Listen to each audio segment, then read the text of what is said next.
চলছে রমজান মাস। এই রমজান মাস হলো রোজার মাস এবং ইবাদতের মাস। এই রমজান মাসে বিভিন্ন প্রান্তে অনুষ্ঠিত হচ্ছে ইফতার মাহফিল। ঠিক তেমনই আজ 25শে মার্চ 5:54 কলকাতা পৌর নিগমের 28 নম্বর ওয়ার্ডের কাউন্সিলর অয়ন চক্রবর্তীর উদ্যোগে অনুষ্ঠিত হলো ইফতার মাহফিল বা দাওয়াতে ইফতার, যেখানে মুখ্য অতিথি হিসেবে উপস্থিত ছিলেন কলকাতার মেয়র ফিরহাদ হাকিম। এছাড়া উপস্থিত ছিলেন 28 নম্বর ওয়ার্ডের কাউন্সিলর অয়ন চক্রবর্তী, ছিলেন MMIC সন্দীপন সাহা, তৃণমূল ইউথ কংগ্রেসের নেতা মৃত্যুঞ্জয় পাল, INTUC নেতা আসফাক আহমেদ, 10 নম্বর ওয়ার্ডের কাউন্সিলর সুব্রত ব্যানার্জি, উপস্থিত ছিলেন তৃণমূল কংগ্রেসের নেত্রী প্রিয়দর্শিনী ঘোষ সহ আরও বিশিষ্ট ব্যক্তিবর্গ। এদিনে ইফতার মাহফিল কার্যত ধর্ম বর্ণ সমন্বয়ে এক মহামিলনের ক্ষেত্রে পরিণত হয়। हमारे दरमियान 28 नंबर वार्ड के काउंसिलर अरे यार सामने छोड़ दीजिए। अपने हाथों से जनाब फिरहाद हकीम को फूल के बुके गुलदस्ता पेश करते हुए बहुत बहुत शुक्रिया 28 नंबर वार्ड के काउंसिलर अयन चक्रवर्ती जी का, जिन्होंने हौसला अफजाई की। الذين يقولون ربنا إننا آمنا فاغفر لنا ذنوبنا وقنا عذاب النار الصابرين والصادقين والقانتين والمنفقين والمستغفرين بالأسحار شهد الله أنه لا إله إلا هو والملائكة ए जानी ऊपर में लगाना है ना, ऊपर में लगा नहीं। इसीलिए किसी शायर ने कहा है, फरहाद हकीम साहब, कि ना जाने कब मौत का पैगाम आ जाए, ना जाने कब जिंदगी के आखिरी शाम आ जाए। ना पूरे मुल्क में जितने भी लोग मौजूद हैं, अल्लाह जो फिरका परस्ती की तरफ से बहुत सारी ताकतें लोगों को परेशान किया जा रहा है, उन्हें तकलीफ पहुंचाई जा रही है। अल्लाह आपसे दुआ है तमाम लोगों की इज्जत और आबरू की हिफाजत फरमा। या अल्लाह हमें मांगने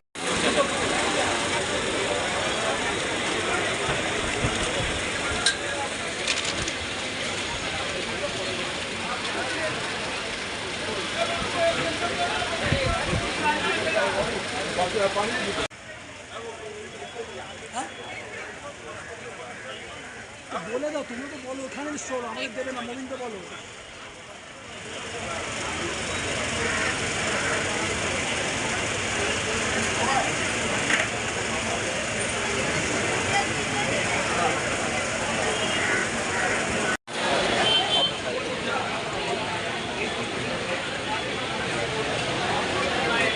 महीने में जो जरूरी अरकान है उसको अदा किए, उन्हें तो अपने रहमत करम से कबूल फरमा। ए अल्लाह हमें मांगने नहीं आता, अल्लाह मांगने से ज्यादा अता फरमा। ए अल्लाह हम गुनाहगार है, खताकार है, सियाकार है। ए अल्लाह हम गुनाह से शर्मिंदा है, अल्लाह हम गुनाह से तौबा करते हैं तो हमारे खताओं को माफ फरमा। ए अल्लाह जो गुनाह जानकर किए उन्हें में माफ फरमा। जो मांगा गया उसे भी कबूल फरमा लीजिए, और जो मांगने से रह गए उसे भी अपने हबीब जनाब मोहम्मद रसूलुल्लाह सल्लल्लाहु अलैहि वसल्लम के सदकाए तुफैल में कबूल। দেখো, অয়ন আমাদের কাউন্সিলরদের মধ্যে একজন অত্যন্ত প্রমিসিং কাউন্সিলর। ও সবসময় সবাইকে নিয়ে চলার মনোভাব দেখায়। আজ এখানে এই রাজাবাজারের এই ব্যস্ত রাস্তায় এত সুন্দর আয়োজনের মধ্যে দিয়ে একটা ইফতার পার্টি, আমরা সকলেই এই সময় ইফতার পার্টিতে যাই। কেন যাই? কারণ এখানে আমাদের রোজাদারদের সাথে দেখা হয় এবং তাদের সাথে আমরা ইফতারে সামিল হয়ে কিছুটা পুণ্য কামাতে পারি। সেটা আজকে আমরা সকলে এখানে করছি।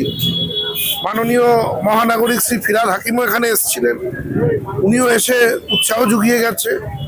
অয়ন যা প্রোগ্রাম করে সেই প্রোগ্রাম একটা প্রাণ থাকে।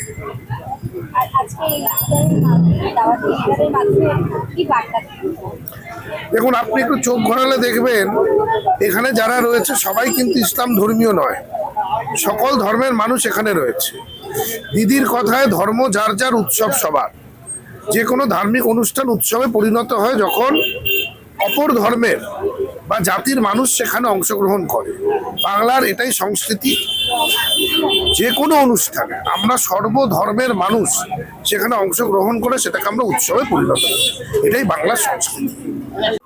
ভাই বোন মহিলা সবাই নিয়ে আপনি দেখতে পাবেন, এদিকে মহিলারা ছিল, এখানে আমাদের সব ভাই বোন ভাইরা ছিল, দাদারা ছিলেন, এখানকার যারা সিনিয়র সিটিজেন, বিভিন্ন মসজিদের ইমাম সাহেবরা ছিলেন, আমাদের এখানে MMIC সন্দীপন সাহা থেকে শুরু করে অন্যান্য কাউন্সিলররা থেকে শুরু করে বিভিন্ন পোর্টফোলিও হোল্ডার যারা থেকে শুরু করে এবং আমাদের এই রাজাবাজার এবং এন্টায়ার 28 নম্বর ওয়ার্ডের সমস্ত পার্ট এজেন্ট, বুথ এজেন্ট থেকে শুরু করে সবাইকে নিয়ে আমরা এই ইফতারটা আজকে এখানে করলাম। কারণ এটা একটা খুশির ঈদ, যা আগামী 31 বা যেদিনকে ডিক্লেয়ার করবে সেদিনকে হতে চলেছে। এবং এই রমজান মাস, যেটা সারাদিন ধরে এই উপোস থেকে তারপরে এই সন্ধ্যেবেলায় এই যে নিয়ম, এই যে একটা ধর্মীয় নিয়ম, সেটাকে আমরা সবাই মিলে একসাথে আজকে খুব আনন্দ করে পালন করলাম। না দেখুন আজকে আমার এখানে প্রায় 600 লোক ছিলেন এবং মেন যে ছিলেন সেটা হচ্ছেন আমাদের মাননীয় মহানাগরিক শ্রী ফিরহাদ হাকিম। আর কত বছর বলতে না, এটা বছর বছর হয়ে থাকে। আমি তো 2021-এ আসার পর থেকে আমার সময় ধরেও এটা চলছে, এটা কখনো বন্ধ হয়নি এবং এটা বন্ধ হওয়ার ব্যাপারও না। সবাই মিলে আজকে একত্রিত হয়ে একটু নিজেদের সুখ দুঃখ ভাগ বিতরণ করা, সম্প্রীতির বার্তা। হিন্দু মুসলিম নিয়ে আজকে বিজেপি যে একটা সাম্প্রদায়িক অস্থিরতা তৈরি করবার চেষ্টা করছে সারা ভারতবর্ষ জুড়ে, পশ্চিমবঙ্গ সেখানে পথ দেখাচ্ছে। এখানে আমরা সবাই একত্রিত হয়ে হিন্দু মুসলিম থেকে শুরু করে আমাদের মাননীয় মুখ্যমন্ত্রী বারবার যা বলে, ধর্ম যার যার উৎসব সবার, তো সেই সম্প্রীতির বার্তা সারা ভারতবর্ষে পৌঁছে দেওয়া।